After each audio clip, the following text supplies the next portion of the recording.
Welcome to the Find Your Leadership Confidence podcast with Vicki Nedling.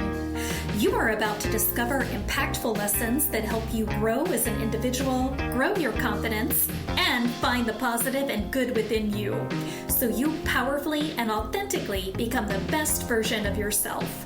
Be sure you visit our website at www.findyourleadershipconfidence.com. While you're there, subscribe to us via your favorite network. Now tune in, get ready, and enjoy the journey of emerging as a leader of exception in the 21st century. Welcome, everyone, to the Find Your Leadership Confidence podcast. I'm your host, Vicki Nedling, coming to you from Roswell, Georgia. The goal of this podcast is to bring topics and guests that will empower you to become that confident leader and take your business and your life to the next level. Today, I'm excited to bring to you Anthony Lavopa. And let me talk to you a little bit about Anthony's background.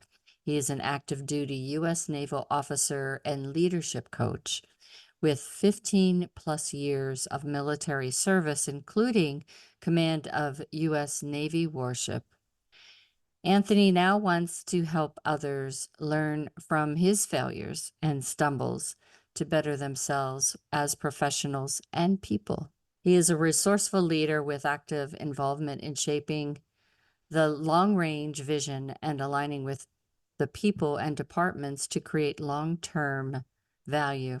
Anthony is recognized also as a strategic problem solver and critical thinker, excelling on thinking in rapidly evolving and challenging environments, which we've got here for sure, as a proactive risk manager and an aptitude to analyze technical information that transforms results into understandable terms and recommends data-driven situations to identify mitigation emerging risk. So Anthony was very fortunate to command USS Hurricane from June 2020 to July 2021. Oh, well, we had something else going on during then too. And led the ship through COVID, the combat certification process, as well as multiple patrols in the Middle East. He has also done a total of 5 deployments in his career and has a unique stories from each of those. The experience afforded him by the Navy has been incredible, and he lives and loves sharing them with non-military acquaintances, audiences, everybody that will listen to the stories. We love to have military folks on this podcast because I love how you combine the lessons learned in that high stress, definitely fast-paced environment into what we do in our business world. So we're going to talk about coaching high performance individuals and teams today. I think it's a topic that's been on the minds of people over the years. I know whenever I was in management, I was introduced, one of the places that I went, I was introduced to 15 high-performing individuals, and they classified them as high-performing, which put a lot of pressure on these kids, and they were just kids. And so I was there to help them in their delivery of their talks to how to change. Here's a project, how are you going to make it better and things. And I just noticed that by categorizing them as high performance, it really put on a lot of undue stress. So I'd love to talk a little bit more about that as we go on. So how do we coach those high performing individuals and teams? Please join me in welcoming Anthony Lavopa and see a little bit more about him over the next few minutes. So Anthony, welcome to the podcast. Thank you. Thank you so much for having me. It's my pleasure. We always start out with 2 easy questions. I imagine being in the military, you're a little bit nomadic, but where do you call home right now? Where do you live? So home right now is Newport, Rhode Island. I've been a student for the last year and a half at the Naval War College, so completing my master's degree there, and I've been involved with the Halsey program. It's an advanced research program that focuses on high-end warfighting and wargaming. And so I've been doing that for about the last year and a half, which I've really, really enjoyed. Mm. Yeah, I imagine we could do a whole podcast on how technology has changed wargaming and all of the strategy that's out there today. But not today. Today we're going to talk about high performance individuals and teams. I gave a little bit about your background, but I'd love for you to share a little bit more about the journey that led you to where you are. Why did you decide to go into the Navy? And then how has the Navy experiences really informed and driven you to do what you do today? Great question. I still don't know the answer to why I joined the Navy. I just know it was something that I always wanted to do. I grew up in Maine, southern Maine, Portland, spent most of my childhood there. Grew up on the water, having a boat. Family always had a boat, so was always on the water, in the water, around the water. I don't come from a military family. I don't have any parents or anything that served. So I'm the first one, but it was just something that I always wanted to do, and it's felt right for the last 20 years, and I've been wearing the uniform, and so I'm still continuing to do so. And I've really overall enjoyed my time in the Navy. I've been very fortunate. I'm a product of the Naval ROTC program from Virginia Tech, so got to go to a great institution, earned my engineering degree there, been to more than 25 countries at this point, done more than 100,000 miles on various Navy ships around the world. You mentioned 5 deployments. I've lived in, I think, 10 different places, moved 10 or 11 times. So, you get to take some of the, there's pros and cons to everything, but overall, the Navy has afforded me some incredible opportunity that I don't know that I would have had otherwise. And I would imagine that being exposed to so many different cultures, diversity of the audience really does help to inform you as to, what's the best way to coach the high performance teams, because those teams tend to be diverse. They don't all look exactly like you and think exactly like you. And that brings challenges, but also great opportunities. Yeah, it's a really interesting concept. I think my opinion is when we talk about diversity, we're generally focused on how people look or where they come from, which is certainly an aspect of diversity. But I found in teams that are high performing, it's really diversity of thought and critical thought that's driving those teams, and sometimes that's shaped by your background, where you come from, your upbringing, certainly. But I think a lot of times we get really wrapped up in the diversity thing, and I'm looking for in high functioning teams, how do people think critically but think differently at the critical level to solve complex problems? Yeah. And I think, in my experience too, it's accepting as the leader that there could be somebody's thoughts, ideas that are different than yours. And just because you have those stripes or that title does not mean that their idea is not the one that you should choose. And that's one of the things that I love about how leadership has somewhat evolved is, when I started out, it was, and maybe from a military background, you might understand this, but it was, this is the way you do it, and you do it this way, and there's no discussion. And as time went on, I found that the more that you opened up the opportunity to think differently, to be a little bit open to doing something a different way, the better the experience ended up. I think those are great points. I think, the other thing that I would say from my time in the military so far is I've seen the transition and evolution of how we define leadership versus management. And management is very in my opinion, done in series, right? I tell you to do something, you Systems. do it, and it comes back. And I think the leadership portion, although sometimes we talk about leadership and management, they're not interchangeable terms.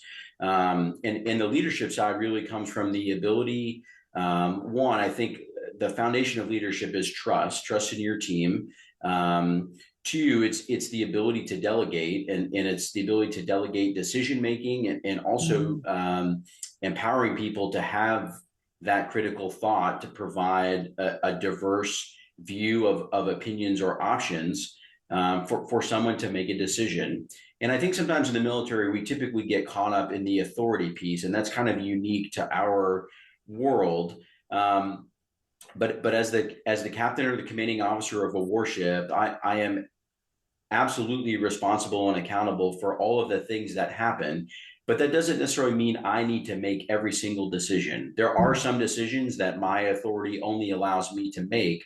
But generally, I would say where I was most comfortable and my most enjoyable moments in command were watching my team solve complex problems and then coming to me and saying, Captain, here's what we think, here's our recommendation. And that might be time for me to kind of put the icing on the cake, maybe the last 5 or 10% of the decision to kind of, okay, yep, sounds good, but let's also add this, or let's think about this. But generally, I think that's the difference between high performing teams is the leadership and the management piece. And the leadership piece really fosters that empowerment of your people, trust in your people.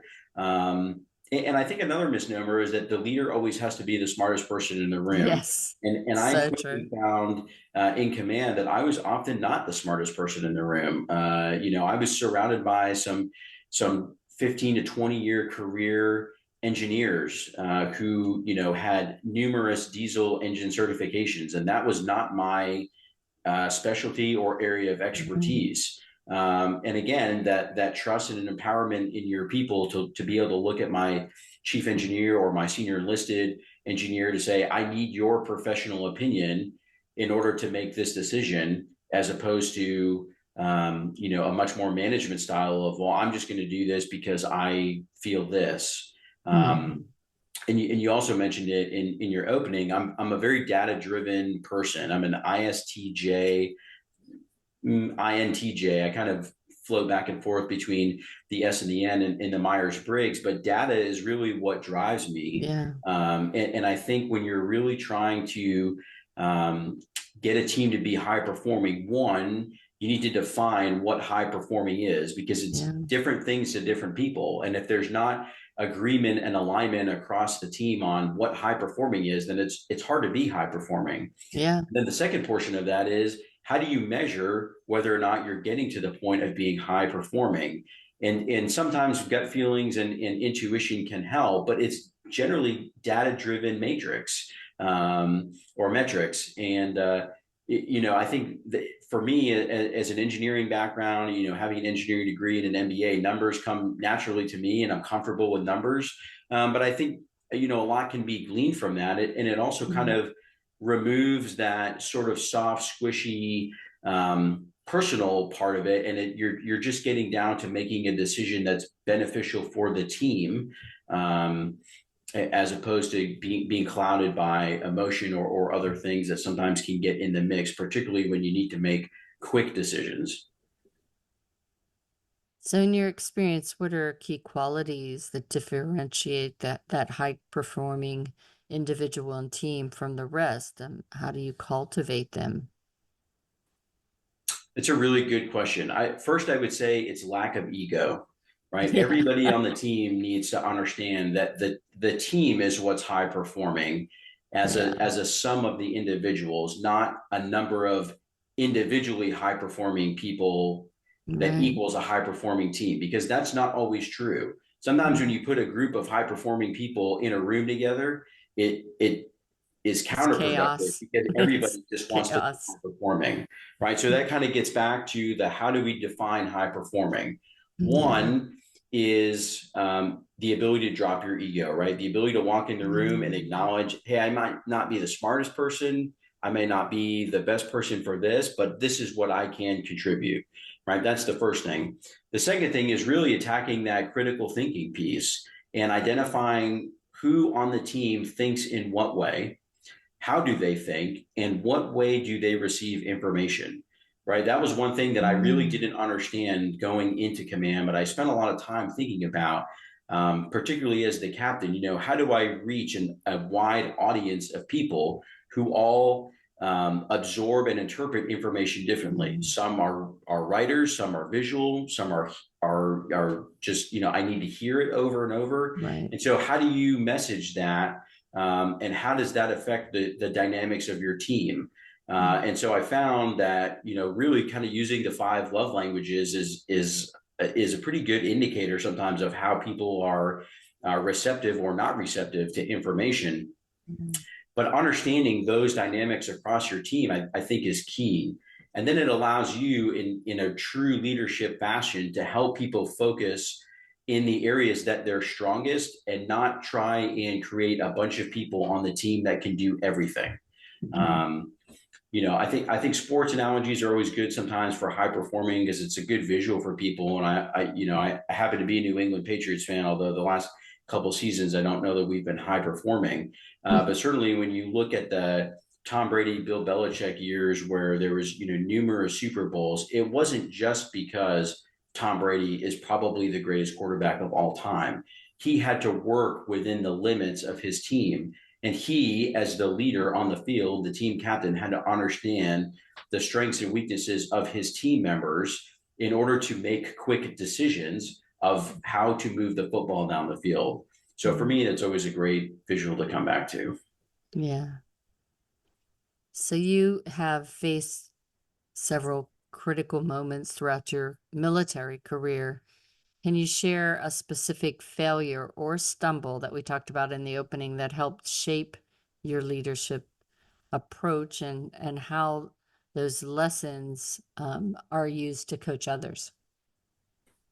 Really good question. We could probably spend a whole podcast talking about stumbles. Again, I think to your question earlier, I think that's another indicator of a high performing team is people that can come into a room with a level of humility to say, here's the things I'm not good at, or here's the things I've messed up before, and here's what I've learned. So in that vein, I would say, as a first tour department head, so you're kind of like a mid-grade lieutenant going back to the fleet after a number of years of school. I was very management focused and leadership. Although I thought I was a leader, my ability to look back now, I would say I was much more of a manager and a task organizer than I was a leader. And it created a lot of friction inside of my department and frustrated people because they felt like it wasn't management, it was micromanagement.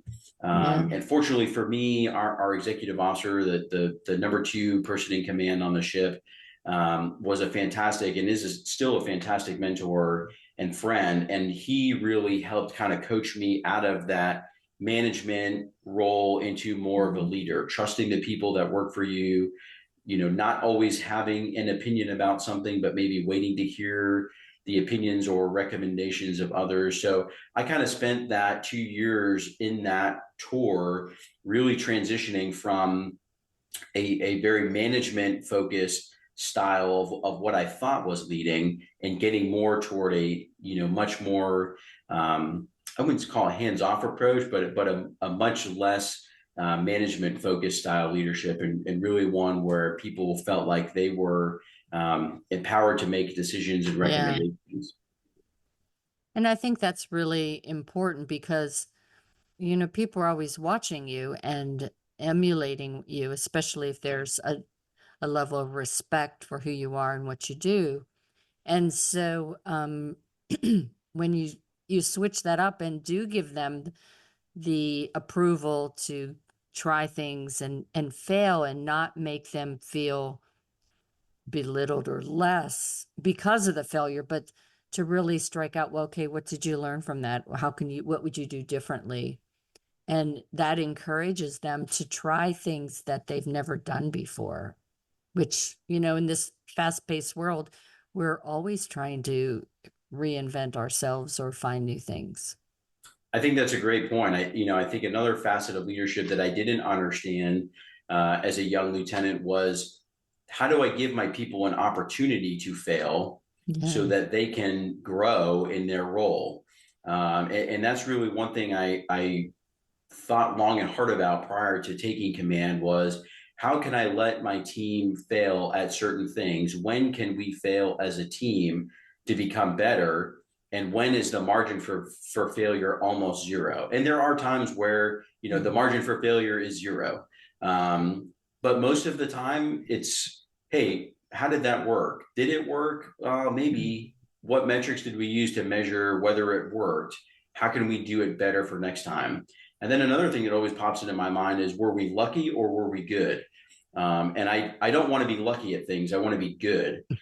So that it's something that we can have repeated success, not something we do once and everybody looks around and says, hey, that was great. We just need to do the same exact thing next time. No, we should go back and still critically, talk through what happened. Yes, maybe, it turned out better than it didn't turn out as bad as it could have been, but that doesn't necessarily mean success. And I see that too from a generational perspective now. People are so afraid to fail because they think it's a reflection on them as a person, or me as a captain. Oh, we didn't do this, or we didn't. And I think you have to, as a leader, understand you've got to give your people the runway to fail. And fail doesn't mean that the whole train comes off the tracks, right? Fail means, as a leader, when to step in and give, as we would say in the Navy, a small rudder shift or rudder order, right, to kind of keep the ship on course for the most part. But again, allowing your team to have those minor deviations and minor setbacks over time, but still have overall positive trajectory. And it's important not to get lost in those little setbacks, as long as the whole trajectory is still positive. And I think too, for teams, it's also important to remember, if you use your rudder as an example, a ship doesn't make a fast or quick turn. It takes time to make those turns. And so to have the patience and understanding that the little things, the little adjustments that you make over time is going to get you to the result that you need. So a high-performing team needs to remember that they don't mean that you do things fast, you just do things well. That's right. So leading high-stakes environments requires quick decision-making, as we were just talking about, taking your time, and strategic problem solving. So what techniques or mindsets do you use to really maintain the clarity and focus on things that you're under extreme pressure sometimes, but how do you teach this to your students, if you will, your clients? Sure. I think it's really two things. One, it's which mindset do you want to establish? Is the mindset going to be, when things get hard and we need to quickly make decisions, do we fall back or fail to the level of our training, or do we expect some people would call it miraculous rise to meeting the occasion, right? And the latter of those things does happen from time to time. But generally, especially in the Navy, we see that people fail or fall back to their level of training. So in command or in the Navy, I generally try to use those training opportunities, whether it's running a drill or doing some type of technical discussion or tactical discussion, right? Where is the floor for that? And how high can we raise the floor over a period of time? So when we get into those situations where we do have only seconds to make a decision, we're falling back on a good foundation of training and proficiency and readiness, rather than trying to rise or meet a stretch goal in the heat of the moment. So I think that's the first thing. The second thing is, again, it goes back to the communication piece, right? How do you communicate with the people you're in charge of? And even outside of the military, again, how do the people that work for you absorb information and how do they learn? That's one of the reasons why in the military we do so many forms of training. We run drills, we do discussions, we do, whiteboard events, because it tries to get to everybody across the spectrum of learning so that everybody continues to learn together as a team. But I think part of that is also you can only keep going as fast as the slowest learner in your team, right? And that's not to say that if somebody's not getting it, the entire team should suffer. But if that person is truly part of the team, then part of the critical thinking and discussion has to be, okay, how do we better reach this individual to help them move with the team, not the team being, kind of, if you think of the analogy of pulling a sled, right? The one person's on the sled and the team's pulling the sled. You want everybody pulling the sled together. So those are the big things that I think about, and I find that particularly in the non-military world, communication is the hardest piece for people to do and accomplish. And generally, it's because I found that leaders stick to the communication style that they are most comfortable with, as opposed to using the communication style that reaches their team the most effectively. And a lot of that goes back to the discussion on failure or adversity. And leaders are comfortable in a certain thing and they don't want to stray from that. So they continue to kind of use the same recipe. But time after time, I've seen on a number of occasions where you can, send an email or have a PowerPoint or have a discussion, and sometimes it's like talking to my 6-year-old. You say something and it's like, what did I just say? And you can just kind of get that 1,000-yard stare. I don't know. But I've seen that happen in both military and non-military scenarios. And so I think that communication piece is key for the leader to understand, how does their team absorb information? And as a leader, am I adjusting my leadership style and communication to them, or am I making everyone adjust to me? That's so true. And there is no age limit to that as well. I know one of my groups, the leader of the group right now likes WhatsApp. And so he sends everything in WhatsApp. And there are members that they're not on WhatsApp. They don't want to be on WhatsApp. And rather than just, I guess, navigating, so there are different ways to get to the point across. And as I was building websites in the early days, I used to say, okay, how many doors do I need to open to get to the same destination, right?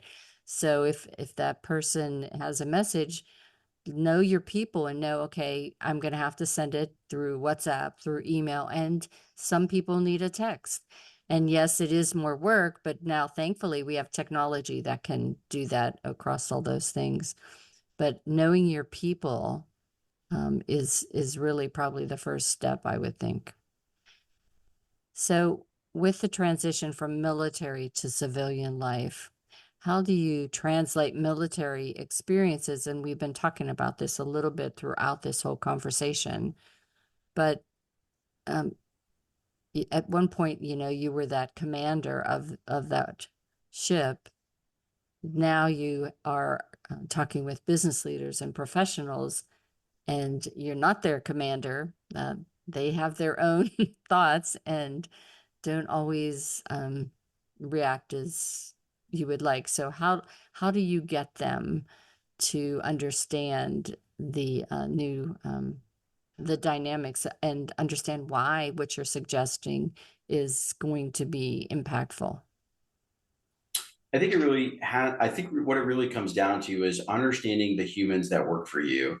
And I generally try not to get caught up in the military thing, because some of our job is very unique and is very niche for our community or profession. But again, that's not unlike other people I talk to, right? If you come from the banking world, there's almost an entire language of banking, and the folks that work at Apple or Google or they don't understand that language. They speak a different language. So I think the military is not unique in that we have our own, sort of language within our community. But what's common across all those is leadership is about humans, right? And I always start by telling people we lead people and we manage processes and manage things, right? And so that sometimes can help people better understand for what I'm doing right now, am I in a leadership role because it's involving people, or am I in a management role because I'm critiquing and improving a process or a thing? So I think that's the starting point. The second aspect that I spent a lot of time talking to people about is, again, going back to understand the people that work for you. What makes them tick? What is it about them? What makes them a human being? Are they married? Do they have kids? How far is their commute to work? Things that sometimes seem trivial, but when you kind of get down as a leader and you can understand a different point of view or how the world looks from somebody else's perspective, it can be incredibly powerful to help solve problems that may seem simple to you, but are complex to the people that are working for you. So I think those are the two big starting points. I generally try to shy away from telling people what to do, and I try to get them through asking them lots of questions to give me the answer that is best suited for them. Because again, I'm not in their company. They're not working for me. So the way that I would solve the problem or the way that I would approach something is not necessarily the same way they would, and that's fine. That's how it's supposed to be. But I often encourage people, one thing I found, and we talked a little bit about technology, but one thing that I found is technology sometimes is a huge barrier to understanding the people that work for you, right? We go to work, we get in the office, or we work from home, we log on the computer, we're on, Teams, WhatsApp, email, whatever, Zoom all day long. And it prevents the, walking around by leadership thing, right? Get up, get away from your computer, grab a cup of coffee, walk around and talk to the people that are on your team. Don't talk to them about work. Just talk to them like a human being. Hey, what did you do this weekend? Hey, how did your football team do? Hey, what are your kids doing? And sometimes those very simple questions and conversations will then lead to somebody, getting to the point where they're like, hey, by the way, I don't know if you know, but blank is really frustrating me. And I think that's where, as a leader, you have to take, I would say in the military side, that's where we have the authority, being more senior officers or warship captains, to say, well, that's a barrier that I can break down. I can break that barrier down for you and make your job easier. So again, going back to the leadership is about people. What can I do as a leader to make your job easier?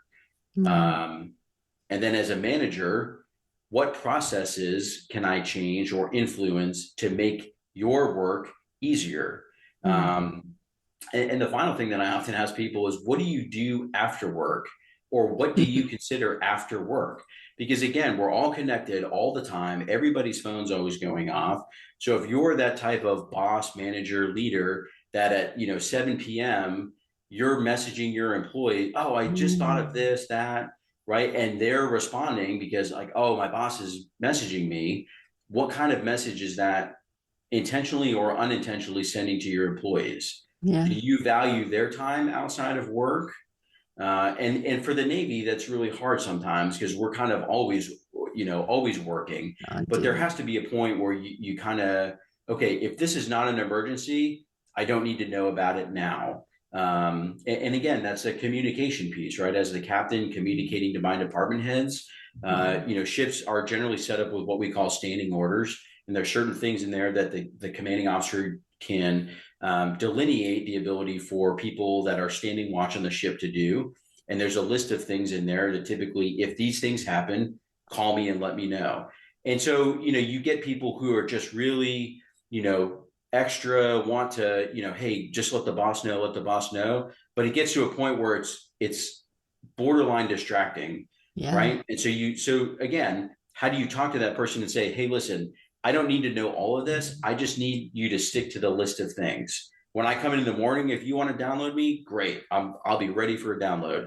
But again, I think that reinforces that good behavior and reinforces the I value your time out of work, but I also want you to value my time away with my family. And for me, that is something I really struggled with early on in my career, is just always being accessible, many times at the expense of doing things with family, or always having my phone with me. And so I'm trying to make a conscious effort of being better about that, particularly as I go back to sea now and go back to command. Yeah. And it can be hard because this device is, the phones are practically attached to us, and so I actually have mine on silent quite a lot because it's, and I have a watch, and so you can get those interruptions, and you really just have to start to prioritize your life. And I love that you talked about really early on in the orientation of your team, setting those ground rules. And it's not just good for you, but it's really giving that comfort level to that person, that when they see your name coming across, that they'll know that it's something that they should deal with, unless you abuse that and you do always call them, and then all of a sudden they're not going to want to answer the phone if they feel that you've taken that too far. Well, we could probably talk for another hour on this, but it is time now for me to share my screen that has the contact information for Anthony. If you liked what you heard and you'd like to know more, perhaps have him as a speaker, or come in and do some training for you and your high-performing team, you'll want to get this information. If you're just listening, then you should have been taking notes all along. I tell you this every time, but you can go to my YouTube channel, Vicki Netling. So please do subscribe, as well as my findyourleadershipconfidence.com in the show notes. It's very simple for Anthony to reach him. Just go to LinkedIn. You can search his name, Anthony Lavopa, and there's some numbers after there. But if you just search Anthony Lavopa, and also he has some information for you now about what you'll find on his LinkedIn page that will perhaps inspire you or intrigue you enough to look into it. So, Anthony, what can they find when they go to LinkedIn? Yeah, great question. I love LinkedIn. I think it's a fantastic platform. I am the beneficiary of following some really great folks on there. I try to generally talk about my experience in the military and what I've learned, and how it's changed me, hopefully for the better, as a leader. I have some other things on there too that I've published, and some articles and whatnot. But I generally try and talk about my experience in the Navy. I think it's important from my perspective that the public stay connected with the military, and often, unless something major is going on like Iraq or Afghanistan or something like that, the military, on a day-to-day basis, people generally don't know what the Navy is doing. And so I think it's important for people, for the general public, to maintain that connection with the military. And I think myself, along with numerous other people, there's some fantastic folks out there that are much better at LinkedIn than I am, that do a great job of talking about their daily goings on and experiences in the military. So yeah, I hope to share that with everyone. Awesome. Anthony, as I said, this has been a great conversation. You shared a lot of wonderful tips, and I can tell you, from being a project manager for a long time, a lot of the things that you talked about regarding process was head on. We really need to, I think, sometimes go back to some of the things that we used to do.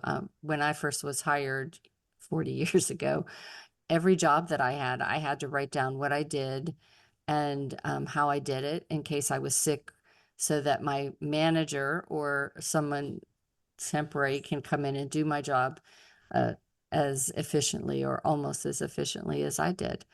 And I think too often we go into our office and we don't get properly oriented, and it makes it difficult for us to be any kind of team, let alone a high performing team. So you gave a lot of really good insights, And I do hope that the audience will go and seek out to learn more from you.